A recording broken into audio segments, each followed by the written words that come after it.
Hey, it's Bruce from TPC. I'm here today with Sheldon Thompson. He's one of our e-commerce merchandisers.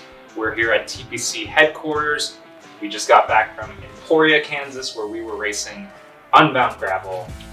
Unfortunately, didn't quite go how either of us planned. Sure didn't. Long story short, we both DNF'd. It was a pretty rough day out there, so I think we're gonna sort of recap how our day went, talk about what went right, but probably more what went wrong.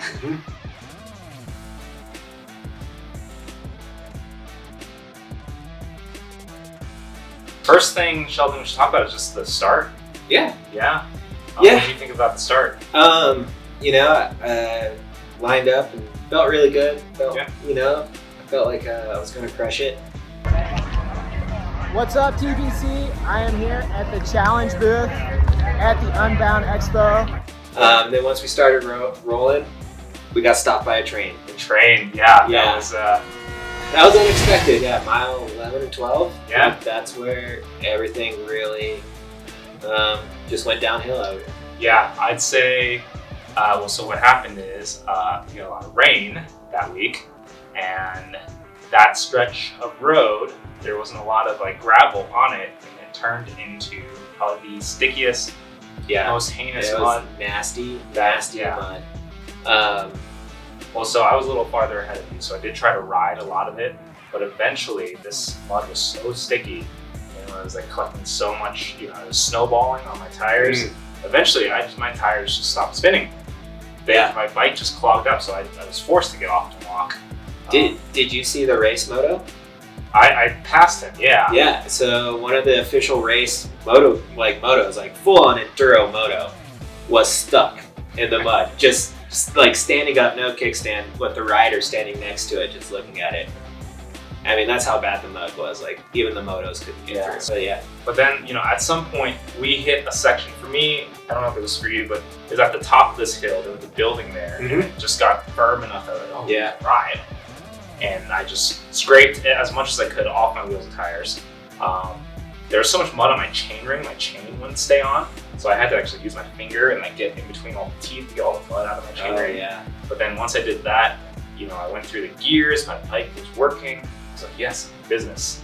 And I felt like that was probably mile, I'd say probably 14, 15, I think. Is probably right around. But I'd say the race really started there. Yeah. People started hammering, people were trying to make up time, so I hopped on some fast groups.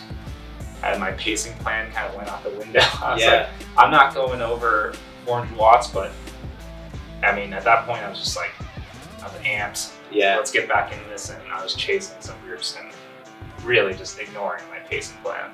For me, that's kind of most of what I can talk about, because unfortunately my race ended very soon after that. At some point, I was riding a pace line, and I just heard this ping coming from my rear wheel. It was ping, ping, ping, ping, ping, I was like, oh, what is that? And some dude who was drafting behind me, he's like, something's loose on your bike, man. It was literally, right when he said that, it just, something I couldn't turn the pedals. Yeah. I was like, what just happened? And I had to hop off, jump off to the side, check out my bike. So what had happened was I broke a spoke in my rear wheel. And that spoke, unfortunately, went into my rear derailleur and jammed it up pretty good. So I was just on the side with my little multi-tool, which, oh my gosh, so fortunate I grabbed this multi-tool over my other multi-tool, because this one has an 8mm hex in it. So I was able to loosen the UDH to get it to swing back, but it's a tiny little tool, so I didn't have much leverage. So actually how I had to do it was I put the tool in the hanger, the UDH hanger with a bolt, used my foot and pushed it to loosen it. Got that back. I have an Axis Eagle, a SRAM Eagle Axis rear derailleur. It has the overload clutch, which sort of protects the derailleur when it hits something. And I saw it do a little reset thing that does. And I was like, I think I'm good. I got lucky, and the spoke was just bent all around my hub. Got all twisted, so it was out of the way now. So I think I just got super lucky. I rode about a mile, and no, it was just my pulley cage ended up breaking the upper pulley just broke away from the derailleur. And it's funny, I saw like what happened was my pedals, jammed up again. I couldn't turn pedals, and I saw my pulley just spinning down the road. So I pulled over again, looked at my derailleur. It's like smashed up into my cassette. It's all twisted up. The chain is like wrapped around it. And so fortunately, I'd actually like thought about, if I lose my derailleur, I thought about this night before. If I lose my derailleur, what do? I'm gonna take it off, cut my chain. I got like a quick link and a chain cutting tool on my multi-tool. I'm just gonna set my bike up single speed, and of course would destroy my time goals, but I would make it to the finish at least. So I'm pretty proud of this. I stayed calm. I just did this, took the derailleur off, cut the chain, was all automatic. Got it set up, and fortunately there's like, where the cog, where I have a straight chain line, it was actually like a perfect like magic gear. Nice. So that worked out. It was like perfect tension. Unfortunately, I noticed as I was putting on the quick link that like, oh man, there's still a couple, because my chain got wrapped around the derailleur. So a bunch of it just got bent up. So it was like all twisted and bent. There were still a couple links on my chain that were kind of bent.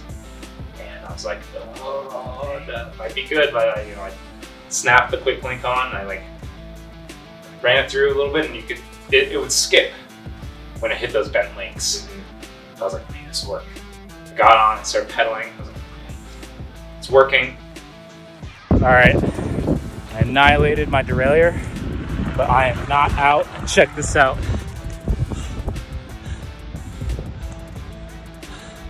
I'm trying to single speed it. I rode another like 4 miles, like that. Yeah. But eventually, I was going down this big descent after the cattle pens, and I just heard a, really briefly. So this is what I think happened, is that because of the bent links, it jumped up onto the next biggest cog.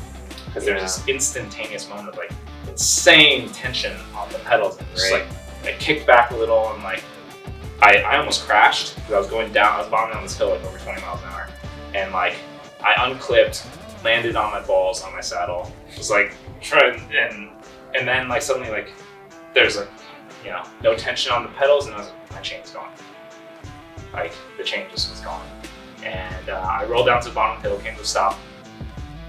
Started hiking back up, looking for my chain, being like, man, maybe I can find it, and like just try again, like use my tool to like push out a pin just enough to like make like almost janky, like another janky little single speed, but couldn't find my chain, which sucked. I hate littering, but it's out in the field somewhere in Kansas now. Gave it a shot, but looks like we're done. So sad. Pretty much was the end of my race.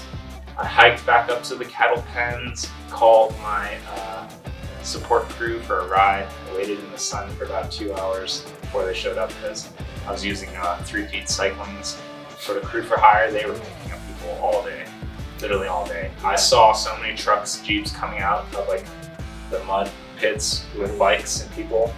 I ended up waiting with like 7 other people who were all quitting due to mechanicals, due to like just how they're feeling. Yeah. Let's move on to, you made it a little farther than me. Actually, a lot farther than me if we're counting miles. You made it like 4 times farther than me. Yeah. But, So I did make it to the first checkpoint. After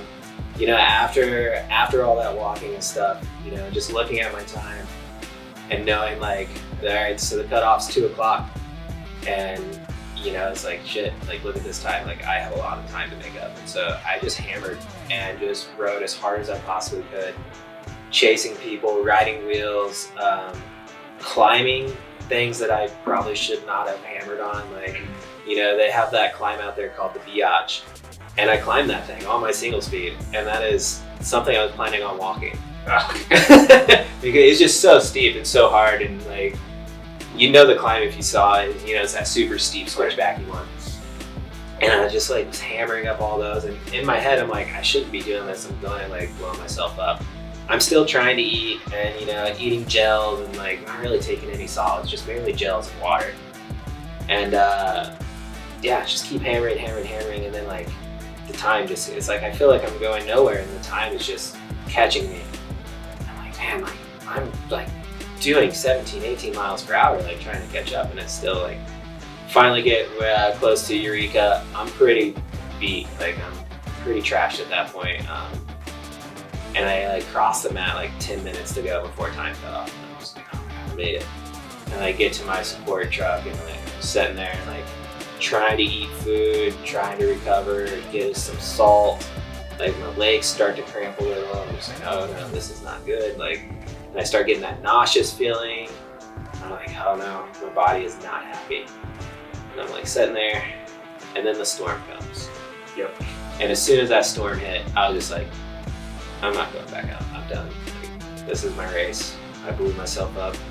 As someone that's done so many, like I know I shouldn't do, like let that stuff get in my head, but it's hard out there. Like it just, you know, you spend so much time, effort, money, like all that stuff just to get it like slaughtered in the first, you know, 20 miles or 11 miles for some people. Yeah. What do you think? You gonna try and do it again? Absolutely. I gotta get my cup, man.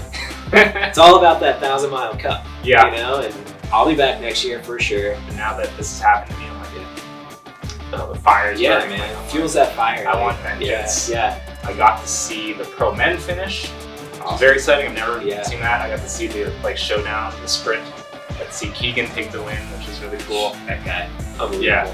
I got to see, this is really cool, my friend Luke finish second. Yes. You know, Luke too. Yes. Finished second in Unbound XL. So happy for him. That was very inspirational because he DNF'd last year. Exactly, yeah. He had a rough one last year. And so that kind of like inspired me. And I want, like, dude, he was so happy at, you know, that feeling. Yeah. So, I mean, that photo of him crossing the finish line was just, that was really awesome to see. The biggest positive for me was like, I only rode 25 miles. I'm really fresh. So, I can start training for the next one today.